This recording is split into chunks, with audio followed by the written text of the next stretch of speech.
administrative services, like he was vice president of ISKCON Juhu. More importantly, he travels around the world preaching Srimad Bhagavatam, Srimad Bhagavad Gita.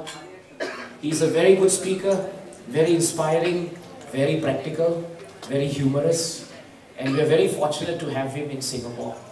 So many devotees have become inspired by him and they like to be guided by him. Today, to end today's Rath Yatra festival, it is very important for us to hear something on Krishna consciousness.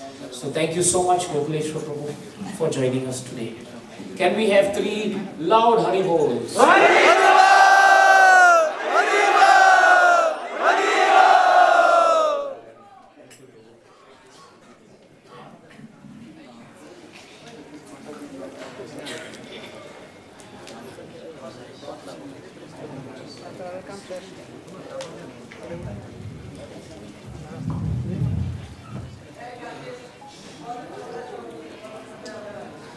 Hare Krishna. Hare Krishna. Om Namo Bhagavate Vasudevaya.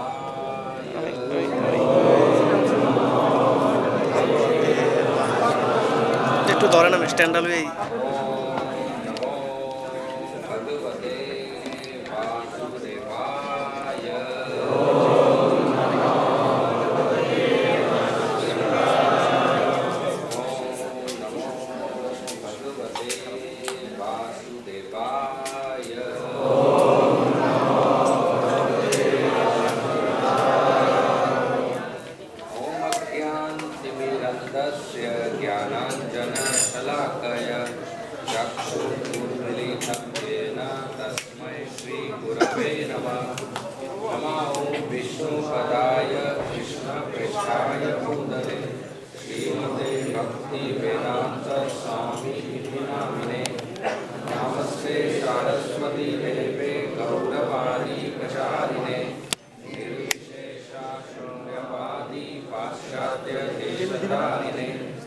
जय श्री कृष्ण चैतन्य प्रभु नित्यानंद श्री अद्वैत गदाधर श्रीवासादि गौर भक्त वृंद हरे कृष्णा कृष्णा कृष्णा हरे हरे हरे राम राम राम हरे हरे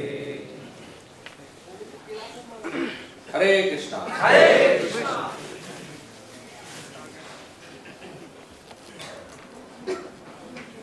I forgot, we do English or Hindi? Hindi class तो मुझे बहुत खुशी है आप लोगों के साथ इधर। हरे कृष्णा।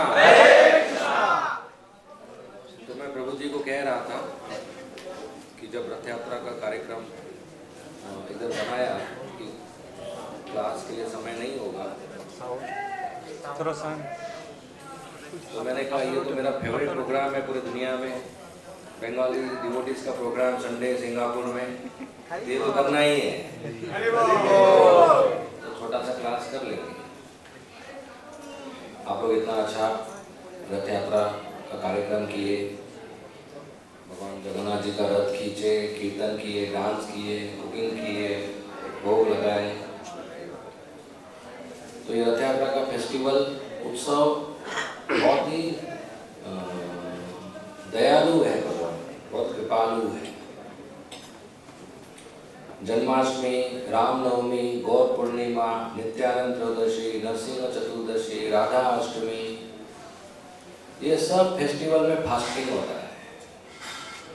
रथ यात्रा में नो फास्टिंग, ओनली फीस्टिंग। रथ के पहले प्रसाद पाओ, रथ के बाद प्रसाद पाओ, रथ के बीच में प्रसाद पाओ, कोई बात नहीं। जगन्नाथ जी नहीं चाहते कि भक्त लोग ऑस्टेरिटी करें, जगन्नाथ जी चाहते हैं भक्त लोग बहुत प्रसाद पाए, कोई तपस्या नहीं करे। ये जगन्नाथ जी का स्पेशल कृपा है। कोई वृंदावन जाते हैं तो आपके लिए प्रसाद लेके आते हैं, कभी ऐसा होता है? तो आपको हाथ में थोड़ा सा मिलता है, राइट? कोई मायापुर जाते हैं, कुछ प्रसाद लेके आते हैं, हाथ में थोड़ा सा मिलता है। कोई जगन्नाथपुरी जाते हैं, प्रसाद लेके आते हैं, ऐसा डब्बा मिलता है, राइट, चादर मिलती है। तो इसका शुरुआत कैसे हुआ था, मैं वो कहानी बताता हूँ। एक बार विदुर गए बद्रिकाश्रम, वहां पर वो मिले उद्धव से। विदुर पता है धृतराष्ट्र के भाई, और उद्धव पता है कृष्ण के भक्त। उद्धव इतने महान भक्त हैं कि बचपन से ही हमेशा कृष्ण का चिंतन करते थे।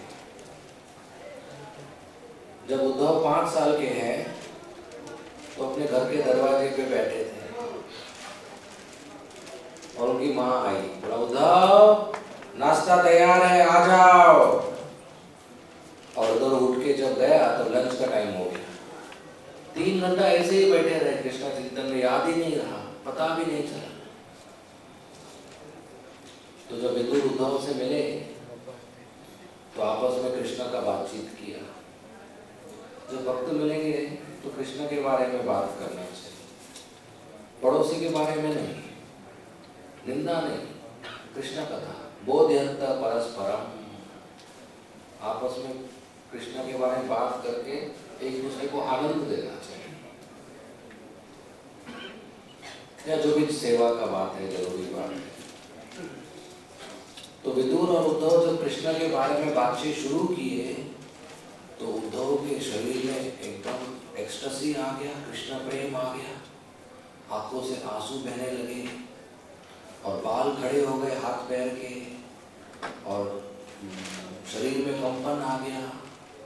फिर हंसने लगे, रोने लगे और आवाज रुंध हो गया और वो मूर्छित गिर पड़े, बेहोश हो गए। तो विदुर हैरान हो गए कि अभी तो कृष्ण का बात शुरू किया और इतना इनका प्रेम आ गया। थोड़ी देर बाद जब उनको होश आया तो भी होश में थे नहीं।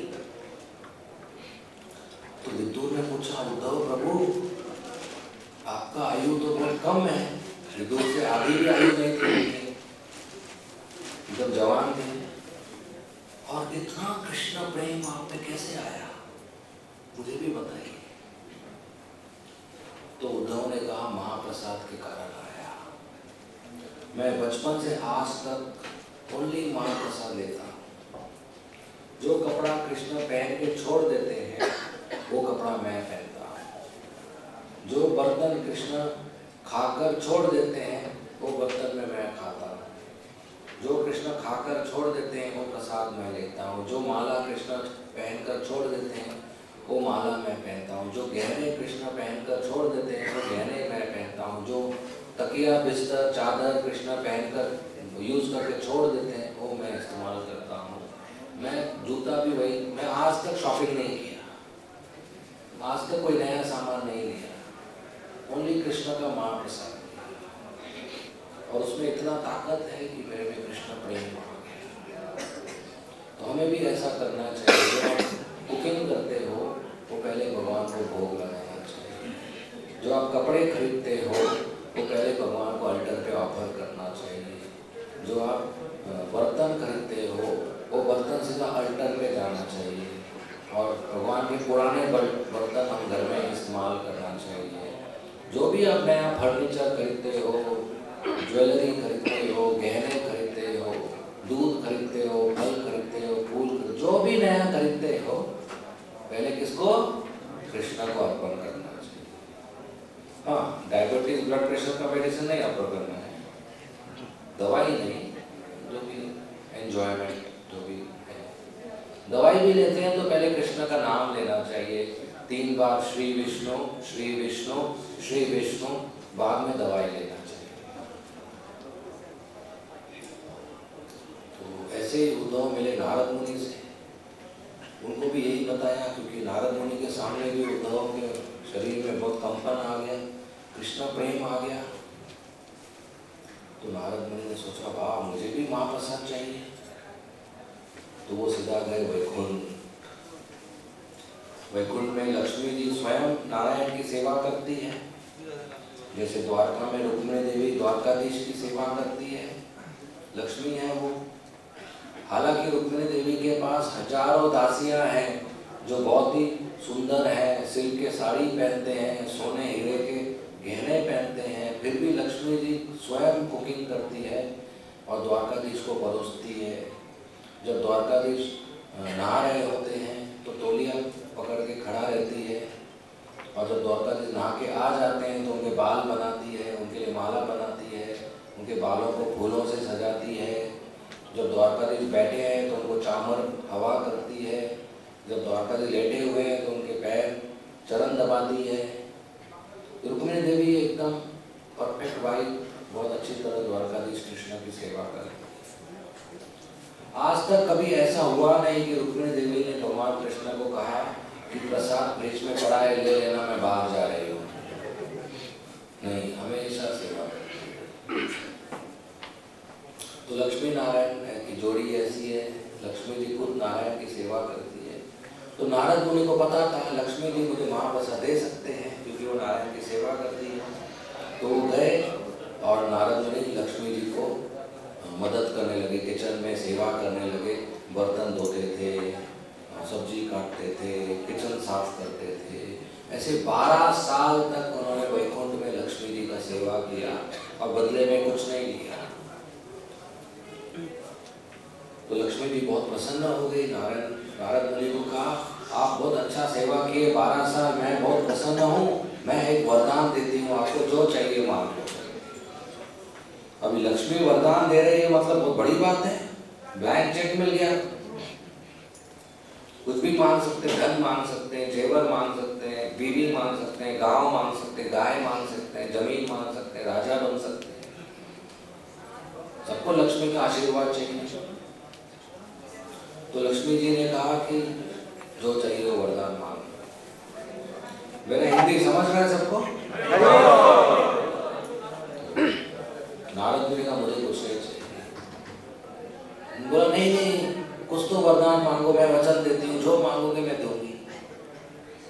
तो नारद मुनि का ऐसे तो मुझे कुछ नहीं चाहिए, फिर भी आप देना ही चाहते हैं तो मुझे नारायण के प्लेट का महाप्रसाद दो।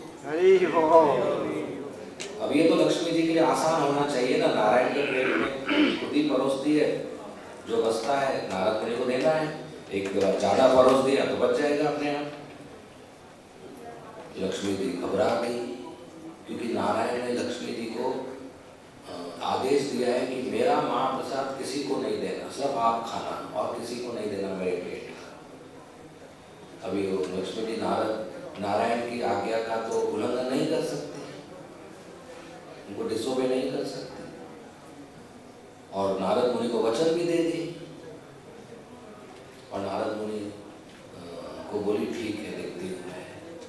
रोज नारद मुनि आते थे सेवा करने के लिए, कुछ नहीं बोलते थे, लेकिन लक्ष्मी जी के मन में चलते रहता था कि इसको मैं वचन दी हूँ और इसको महाप्रसाद दे नहीं पा रहे क्योंकि नारायण ने आदेश दिया है किसी को महाप्रसाद देना नहीं है। तो लक्ष्मी जी का चेहरे पे चिंता आ गया।